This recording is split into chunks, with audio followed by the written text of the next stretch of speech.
The air was thick, with the scent of damp earth and decay. Inside the makeshift wildlife rescue center, the world held its breath. A massive silverback gorilla lay motionless, its once majestic fur now crawling with countless parasites, a living nightmare etched into its flesh. Every twitch of its body sent a ripple through the filth clinging to its skin. Flies swarmed. The creature, one of the last of its kind, was being eaten alive. In the dim light of the facility, a group of self-proclaimed experts gathered, murmuring in disgust.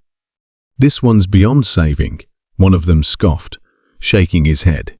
"No point wasting resources." Laughter rippled through the group.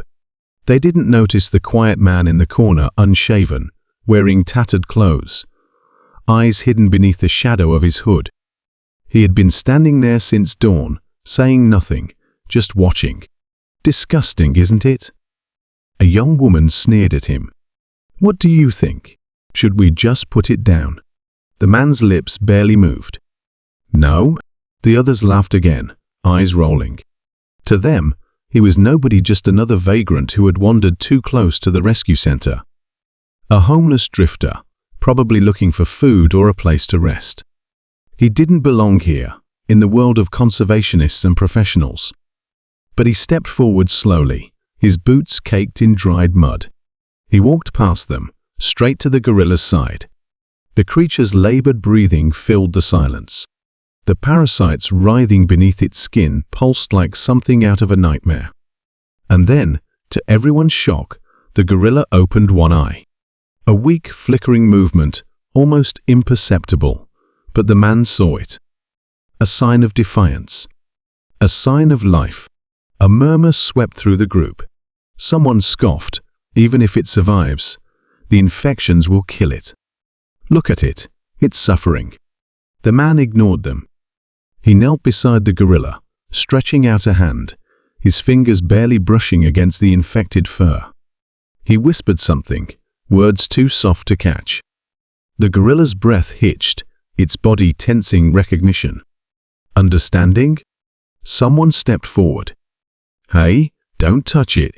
You have no idea what you're doing." But that was where they were wrong, because this wasn't the first time he had seen something like this. Far from it. Hours later, after relentless work shaving away infested fur, dousing wounds in medicine, pulling parasites one by one, the gorilla stirred.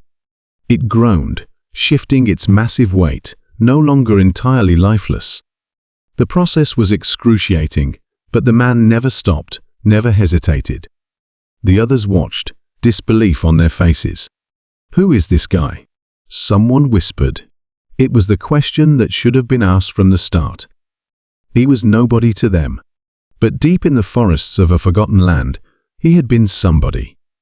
A guardian. A protector. A man who once walked among creatures thought untouchable. They didn't know about the fortune, the hidden wealth buried far from civilization, the price that had been paid for the knowledge in his hands.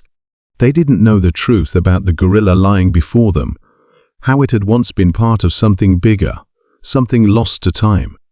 And they had no idea what was coming next. Because the parasites weren't just a disease, they were a warning, a sign of something much, much worse, lurking just beyond the trees. Something that had followed him here. And it was waiting.